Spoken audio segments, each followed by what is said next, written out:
Ayun guys, mag-share lang ako dito sa A345-6 natin. Yung hanggang ng makina. So dito sa A300 natin, maraming gumagamit ko sa modify ko. I-share ko lang sa inyo.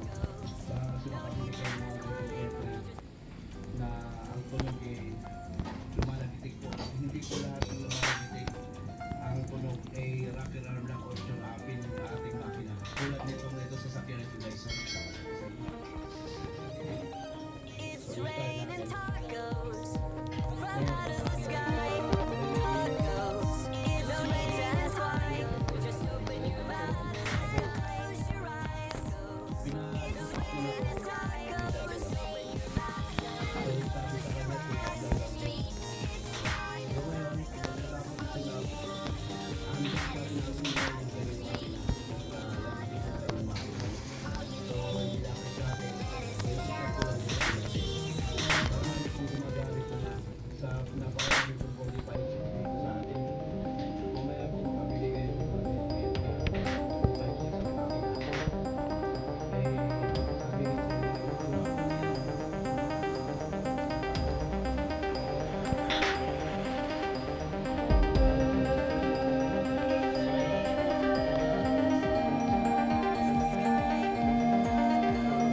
sa ating malaki. Kaya ang ginawa ko, pinutulak ko siya. So makita niyo, may putol doon. So parehas na sila ng dami ng yelo. Pag nasira na ito, meron na tayong pamalit. Ang dalawa naman yan, yan sila. Then ngayon, dito naman tayo. Unahin natin yung unang tanong sa akin. Yung unang tanong kasi dito, yung dual inlet and single inlet. So ito po is single inlet. Pag single inlet ang kinuha mo, mas mura siya compare mo sa dual inlet. Kasi ang dual inlet, pwede mo gamitin yung sa faucet o sa gripo o ang gagamitin mo is galon. So ano, tatlong galon. Eh, single inlet lang itong akin, eh, mas mura. So, kailangan natin direct pass yung faucet. Siyempre, gagamit ka ng filter para malinis yung tubig na dadali dito. So, yung pangalawang tanong naman sa akin is, kung ito yung kukunin, mas mahal po ito. Kasi ito yung tinatawag ng SCV 90 kg. Meron siyang 66 grit at naka 21 mm ang sukat ng yelo. Ito namang isa is naka ano lang siya, 55 grit na 80 kg itong ice maker na to. So ikaw compare ng sukat ng yelo, ang yelo dito. Eh, yelo niya, eh, ito. Ayan. So kung pag-compare mo itong dalawa, ayan. So maliit yung sukat na itong sa 80 kg. Ito yung doon sa merong sticker. Yan. Yung design niya, yung sticker. Ito kasi wala. So mas malaki yung yelo niya. 21 mm ang laki. So yan ang pagkakaiba ng dalawa. Okay? So ito naman sa issue. Sinasabi kasi nila kung naranasan ko to, yung issue sa mga ganito na bigla daw tumitigil. So ang issue na naranasan ko rito, kapag sineset ko siya ng 24 o 10 araw, siyempre, pag inabot mo ng 24 hours, hindi ko na po sayang. Dahil sinet mo na automatic na 1 day, 24 hours. Pag pinindot ko ito para na-extend, minsan, humihin po siya. Parang sinunod pa rin yung 24 hours, pero hinahayaan ko lang dahil kusa naman siya tapak ko. So, yun lang yung experience ko dito. Eh, kung tibay naman, eh, ito, inabot na ng 2 buwan, ito naman, 1 buwan maligit na. Then, nasanay silang tumakbo dyan sa mainit dito sa amin. Inaabot yan ng 34 to 35 degrees Celsius o 36 pa nga. Walang patayan to, tumatakbo to, dire-diretso. Never ko yung pinatay simula ng pinili ko. Simula ng pinili natin, pinagana na natin, dire-diretso na takbo nila. Walang patayan.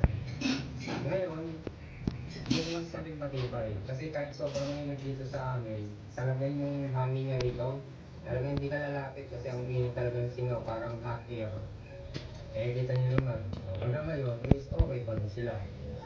Then, susunod naman kung paano yung bentahan ko, so eto kasi meron ako dito, tumbler, ito yung ginamit ko pang extra income din. Uso-uso dito sa akin yung gumagamit ng tumbler. Kaya ang ginawa ko, sabi ko, 5 piso kung bumili ng yelo plus tubig na purified. So marami yun. Kaya pumunta rito, may dalang tumbler. Pinupuro namin yung yelo yun, then purified. And dito naman sa pagbibenta ko ng yelo, 5, 10, 15, 20. So, ganun lang kita, same din sa mga tube buys. Yan ang ginagamit